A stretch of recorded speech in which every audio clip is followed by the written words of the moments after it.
कालच आपण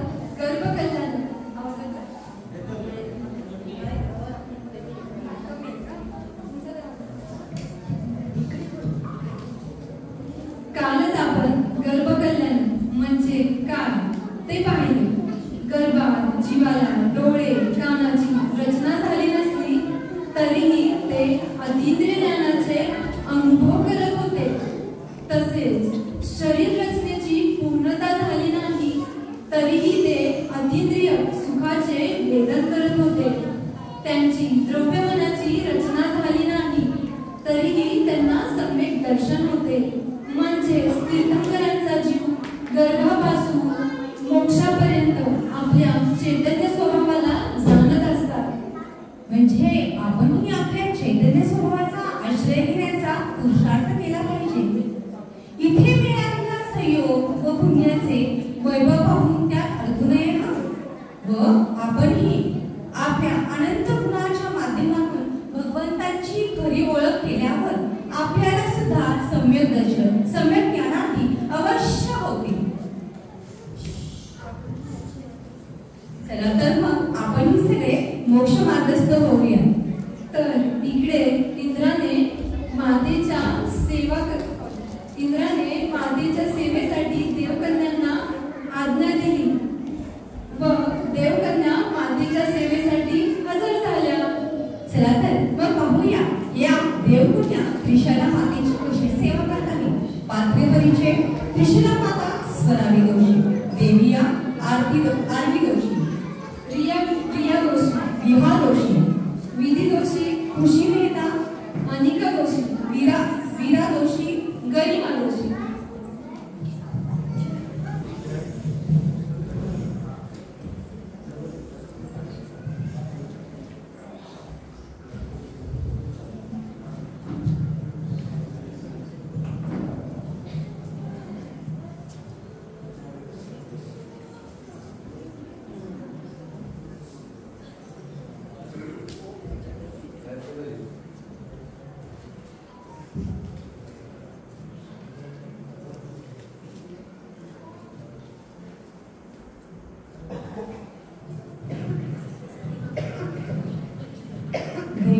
देवियांना पाहण्यामध्ये सगळे फार मंत्रमुग्ध झाल्यामुळे गाणं लावायचं विसरून गेले.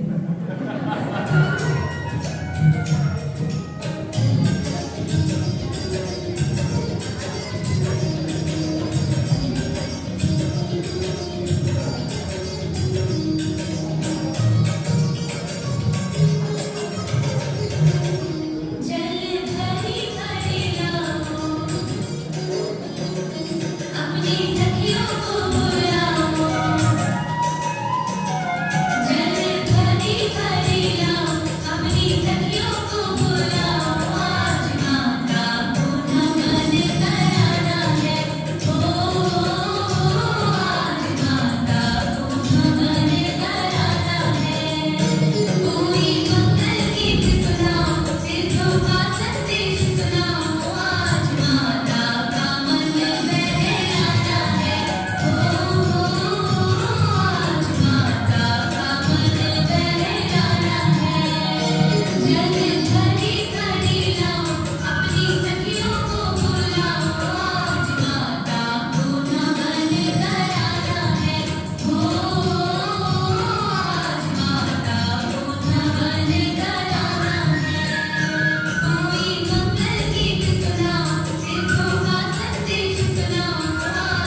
चर्चा आता आपण ऐकूया. हे देवियों, क्या आप बताएंगे कि जगत में सबसे सुंदर कौन है? जगत में सबसे सुंदर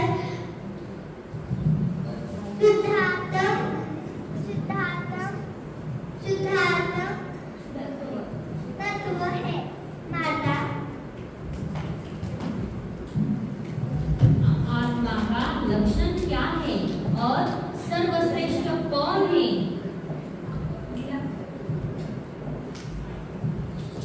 चैतन्य भाव है माता, जो सब है वही सर्वश्रेष्ठ है.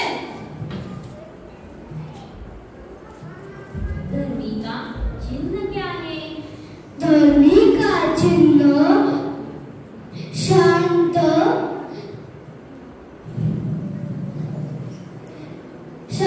बाहु ज्ञान चैतन्य है माता. हे देवियों, उत्तम सदाचार क्या है?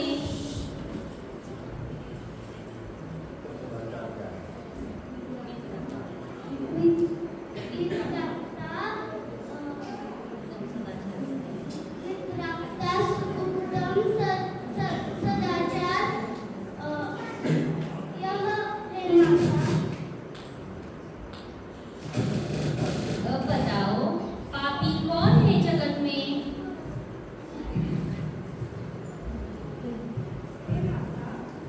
जो सच्चे देव गुरु धर्म की निंदा करे वो पापी है. पुण्य पाप रहित जीव कहाँ जाता है?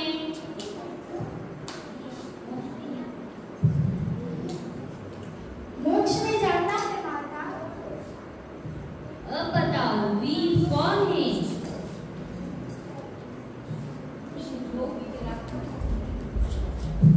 जो वीतरागता धारण करता है माता. जिन कौन है? जो मोह को जीते. हे देवियों, जगत में मूर्ख कौन है? जो मनुष्य को पाकर भी आत्महित न करे वह मूर्ख है. और शूरवीर किसे कहलाते हैं? जो शत्रु को भी माफ करे उसे शूरवीर कहलाते हैं माता.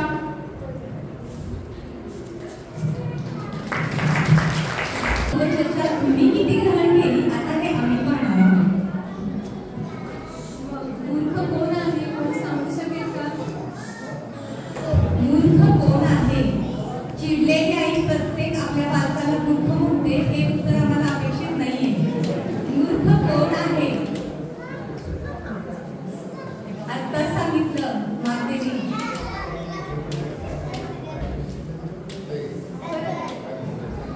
मूर्ख कोण आहे?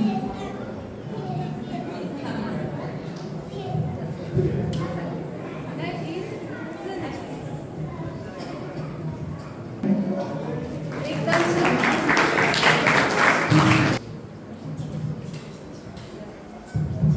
तिला 9 महिने पूर्ण होत आले आहेत.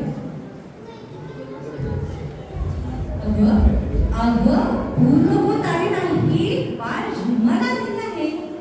आज चैत्र शुक्ल त्रयोदशीच्या दिवशी उत्तर फाल्गुन शुभ मंगल नक्षत्रावर भगवान बालकाचा जन्म झाला आहे.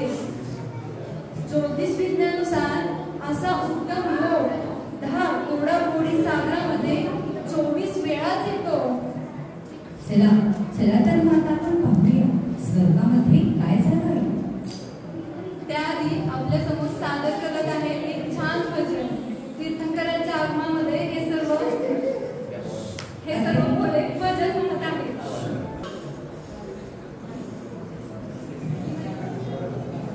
इकडे कर्गात इंद्राचे आसन कंपायमान झाले.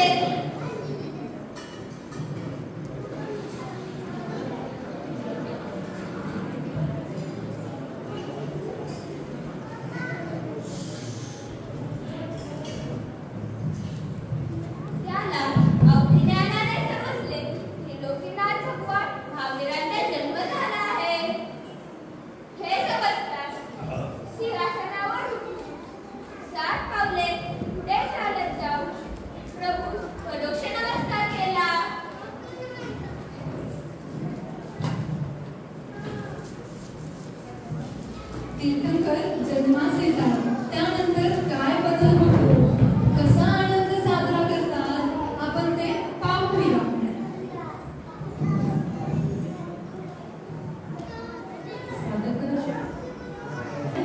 तेव्हा स्वर्गात इंद्राचे आसन कंपायमान होते. तर आता पाहूया तीर्थंकर जन्मास येतात तेव्हा काय बदल होतात. तर ते सांगण्यासाठी सादर करण्यासाठी आपल्या पुढे येत आहे रिया. तीर्थंकर जन्मास येतात तेव्हा त्रिलोकातील जीव क्षण सुखशांतीचा अनुभव घेतात. नाती व निरोधी जीवांना देखील थोड्या काळापुरतं दुःख वेदना होत नाही. येत आहे अनुभवी. हो हो, आकाशातून कल्पवृक्ष स्वयं पुष्पवृष्टी करू लागतात. हे पाहून पंढरपूरमध्ये आनंदात झाले आहे.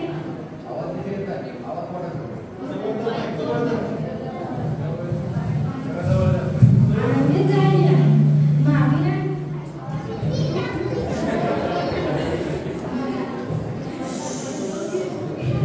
महावीरांचा जन्म झाल्यावर माता पिता अत्यंत आनंदात आहे. तुम्हाला माहित आहे का, इंद्रायणीने प्रसूतिगृहात जाऊन मातेजवळ महावीर बालक आपल्या ओटीत घेऊन बाहेर आले. त्या जिनमंदिरात जाऊन नुसते बालक तीर्थंकराचे मुख पाहून चैतन्य रसाची अनुभूतीचे अनुभव करू लागले. हा मी तर बालपुत्र तीर्थंकरांना स्पर्श करून धन्य झाले. आता मी ही स्त्रीपर्याचा छेद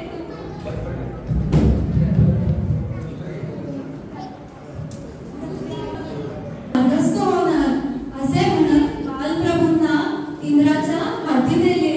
तर चला मग पाहूया तेथील आनंदोत्सव.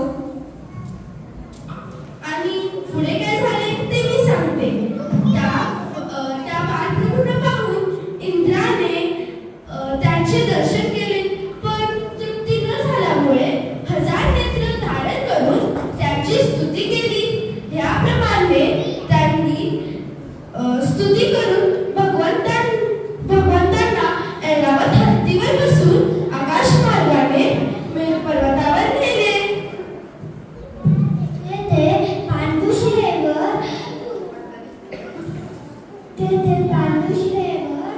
सिंहासनावर बसून इंद्राने क्षीरसमुद्रातील पवित्र जलाने प्रभूंचा अभिषेक केला.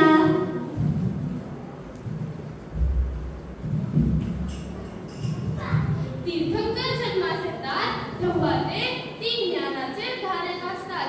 तुम्हाला माहितीये का कोणती ज्ञाने? कोणी सांगू शकेल का? हा बरोबर, मती ज्ञान, श्रुत ज्ञान आणि अवधी ज्ञान. बाळप्रभू मेरू पर्वतावर गेल्यावर इंद्राच्या मनात सहज शंका आली. एवढेसे बालक एवढ्या मोठ्या जलप्रवाहाने वाहून गेले तर ते बाळप्रभूंना अवधी ज्ञानाने समजते. त्या क्षणी बालप्रभूंनी आपल्या पायाचा फक्त अंगठा पांडुशिलेवर टेकवला. तोच मेरू पर्वत हादरू लागला. बालप्रभूंची अनंत शक्ती पाहून इंद्राची शंका दूर झाली. तसेच त्यावेळेस बालप्रभूंचे नाव वीर हे पडले. बोलो वीर बोलो वीर भगवान की जय. बोलो प्रभू वीर भगवान की जय. ज्योतिषवासी देव येऊन आपली भक्ती स्तुती करतात म्हणून त्यांनी आपले वीर श्रेष्ठ पुरुष हे नाव ठेवले. ते सार्थक आहे. अर्थातच त्यांची नावे ही सार्थकच आहे. इंद्राची शंका परत दूर झाली. तर चला आता पाहूया कुंडलपूर नगरात बालप्रभूंचे त्रिशला मातेने व राजा सुधाकर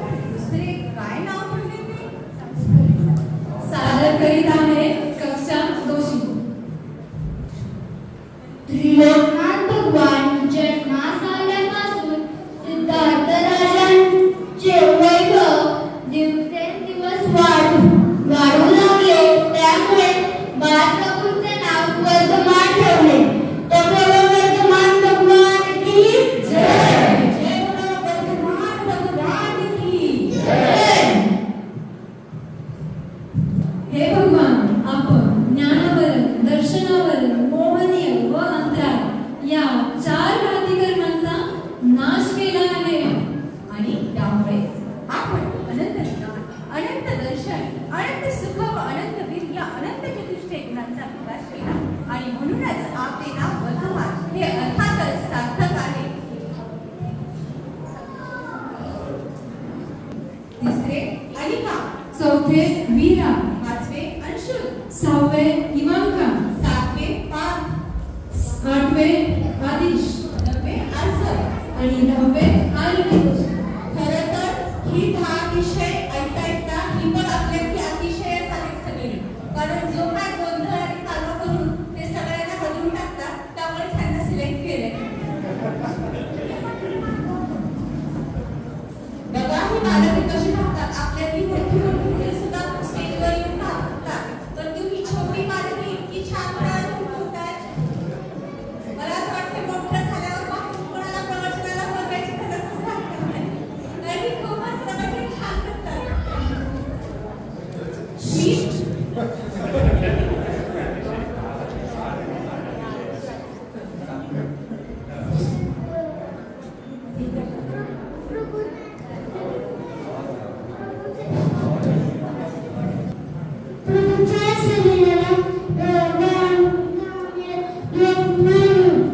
प्रभूंच्या शरीराला घाम येत नाही.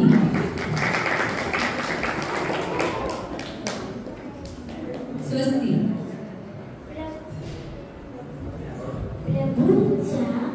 प्रभूंचे नख आणि केस वाळत नसतात. प्रभूंना आहार असतो पण निहार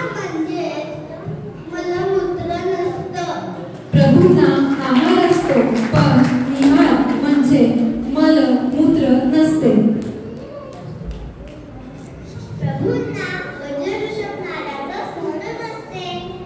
प्रभूंना वज्रवृषभ नाराज सहन नसते.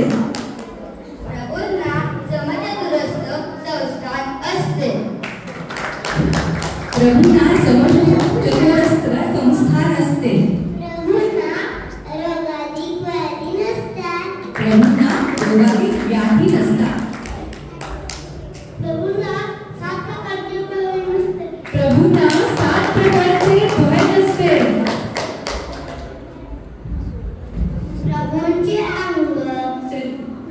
प्रभूंचे शरीर अत्यंत सुंदर तेजपुंज असते. प्रभूंचे शरीर अत्यंत सुंदर तेजपुंज असते. प्रभूंचे रक्त तांबडे शुभ्र असते. प्रभूंचे रक्त दुधासारखे पांढरे शुभ्र असते. प्रभूंच्या शरीरातून सुगंध वास येतो. प्रभूंच्या शरीरातून सुगंधित वास येतो.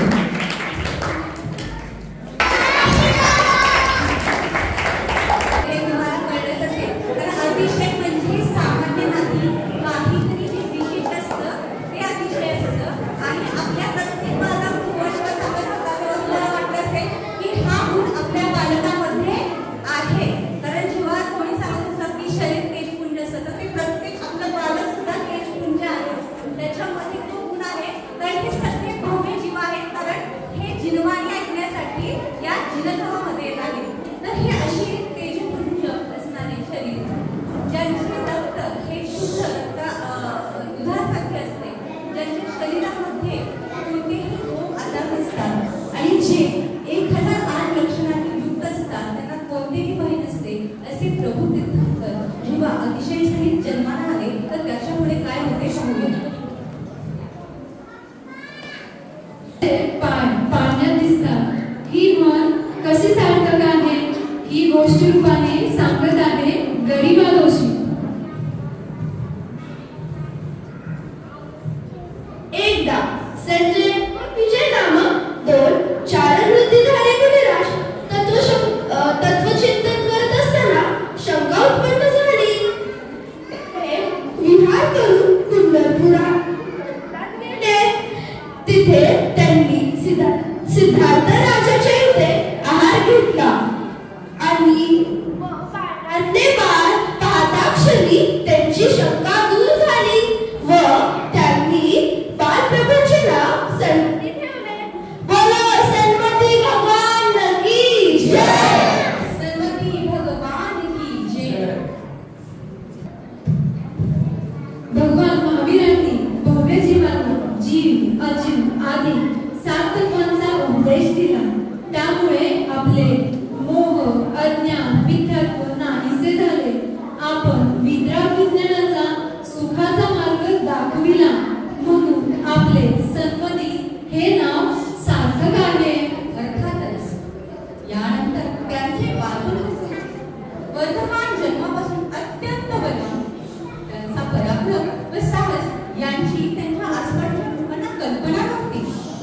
देवाना त्यांचे ज्ञान होते. बालक वर्धमान आता 7-8 वर्षाचे झाले आहे. स्वर्गात देव सभेत इंद्र म्हणाले, राजपुत्र वर्धमान हे जरी बालक असले तरी अत्यंत पराक्रमी व साहसी आहेत. देव, दानव किंवा मानव यापैकी कोणीही त्यांना पराजित किंवा भयभीत करू शकणार नाही. जेमतेम 7-8 वर्षे वय असलेल्या बालकाची इंद्राने एवढी प्रशंसा करावी हे एका देवाला मान्य नव्हते. अर्थातच त्यांना त्याचा राग आणि त्या देवाचे नाव होते सर्व. त्यांनी बाल वर्धमानांची परीक्षा घेण्याचे ठरवले. तर चला मग पाहू देवाने कशी परीक्षा घेतली वर्धमानाची. सादर करीत आहे बुद्धी व अनुभूती.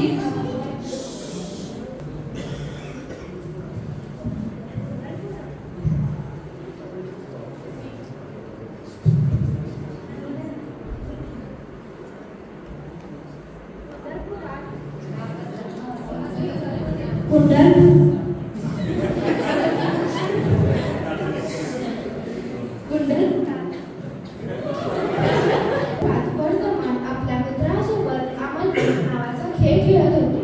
हा खेळ कसा खेळायचा आहे तुम्हाला माहित आहे का?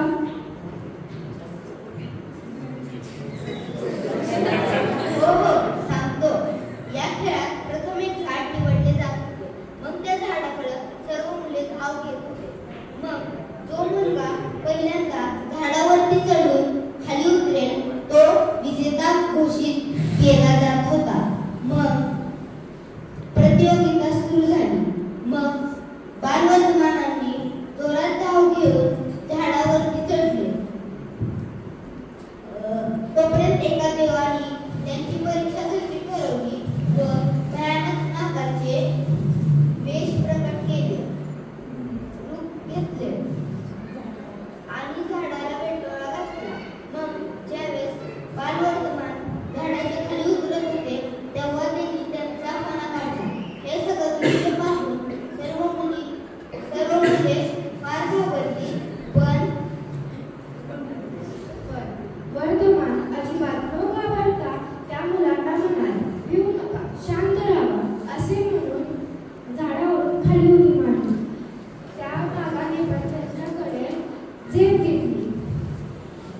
तरी वर्धमान न घाबरता त्यांनी त्या नागाची शेपूट पकडली व त्याला लांब फेकून दिली. बालकाचे शौर्य पाहून नागराजाने आपले भयानक रूप सोडले व ते रूप प्रकट केले व सर्वांनी बालकाच्या स्तुती केली व त्यांचे नाव महावीर ठेवले. बोलो महावीर भगवान की जय. अनेकांनी आपण सोबत केला तो आपण सहभाग पराजित केला. म्हणूनच आपले महावीर हे नाव सार्थक आहे. अशा बालपणाच्या अनेक कथा आहेत ज्यातून आपण महावीरांचे शौर्य पाहू शकतो. आजचा दिवस इथे संपला करता पण अभी और आना है कल